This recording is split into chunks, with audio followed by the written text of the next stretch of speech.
let's just dive right in. Have you ever wondered how a really small amount of some chemical, sprayed maybe miles away, can end up causing huge problems for a predator at the top of the food chain?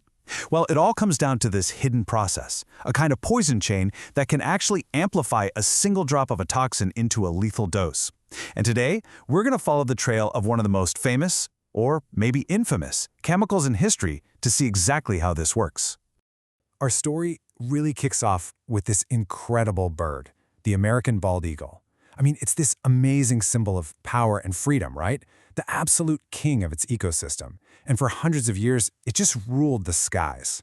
But then, pretty recently, something started to go terribly wrong.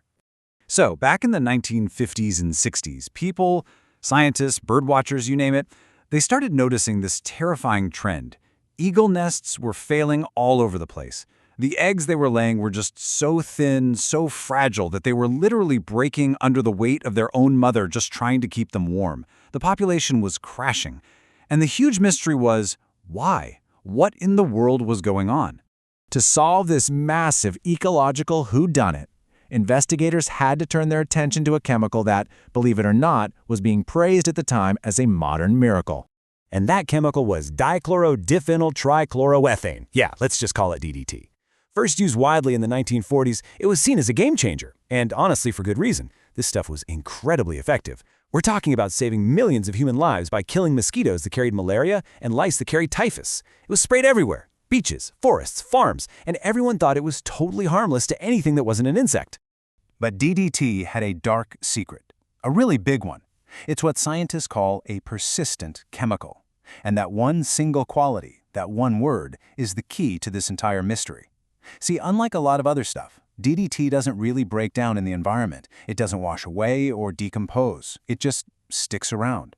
For years, even decades, just lingering in the soil and the water. And because it's so persistent, because it sticks around for so long, it was able to sneak into the food chain and set off this absolutely devastating domino effect. Now, to really understand how, we need to quickly go over two key scientific ideas. Okay, first up, we have bioaccumulation. Just picture a small fish swimming around in some water that has tiny traces of DDT in it. Every time it eats, every time it breathes, it absorbs a little bit of that toxin. But here's the problem. Its body can't get rid of it. So over its entire life, that DDT just builds up and builds up and builds up in its tissues. The key thing to remember is this is all happening inside one single organism. All right, now for the second and honestly even more critical concept, biomagnification. This is where that poison chain becomes truly dangerous. This is the process where the concentration of that toxin doesn't just sit there, it actively increases as it moves up from one level of the food chain to the next. It gets stronger. So here's how those two ideas work together. Remember bioaccumulation? That's the poison building up inside that one little fish. Well, biomagnification is what happens next. Imagine a bigger fish comes along and eats hundreds of those smaller fish. It's not just eating fish, it's eating all the DDT that has accumulated in every single one of them. So the poison becomes magnified inside that bigger fish. Okay, so we've got this science down. Now let's connect these ideas back to what was actually happening out there in the wild, because the evidence is, well, it's staggering. This is where the numbers just get absolutely insane. So you start in the water itself, and the DDT concentration is practically zero, almost impossible to even measure. But tiny little protists absorb it. Then shrimp come along and eat thousands of those protists, and boom, their DDT level jumps. Then minnows eat the shrimp, and it jumps up again. And finally, birds at the top of the chain, like cormorants or eagles, they eat the minnows, and their concentration just skyrockets to over 26 parts per million. Let that sink in. From the water all the way to the top predator, the concentration of DDT was magnified by more than 500,000 times. An amount that was totally harmless in the water became a powerful poison once it got into the bodies of these birds. You know, this quote here really sums the whole thing up. At first, everyone just assumed DDT was like a smart bomb, only hurting pests. It took a lot of hard scientific work to figure out the unintended consequences, to see how it was actually rippling through entire ecosystems. And right here, this is the solution to our mystery. The widespread spraying of DDT meant it was everywhere. It got biomagnified all the way up the food chain, and those high concentrations in bald eagles messed with their ability to produce strong eggshells. That was the final piece of the puzzle. The chemical that was designed to kill insects was indirectly wiping out the next generation of America's own national bird.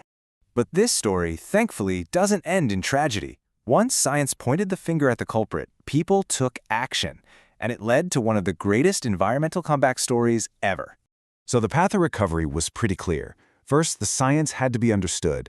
Then powerful voices like Rachel Carson brought that science to the public with her unbelievable book, Silent Spring. That created this huge wave of awareness, which led to political action. And finally, persistent chemicals like DDT were banned here in the US back in 1972. And slowly but surely, once the poison was out of the system, the eagle populations started to rebound. The whole DDT story taught us some really tough but vital lessons.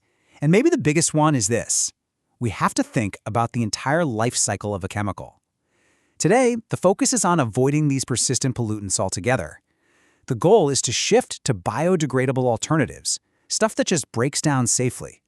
It's a much more proactive approach, Control pollution at the source to protect the whole ecosystem. So we'll leave you with this final thought. The case of DDT.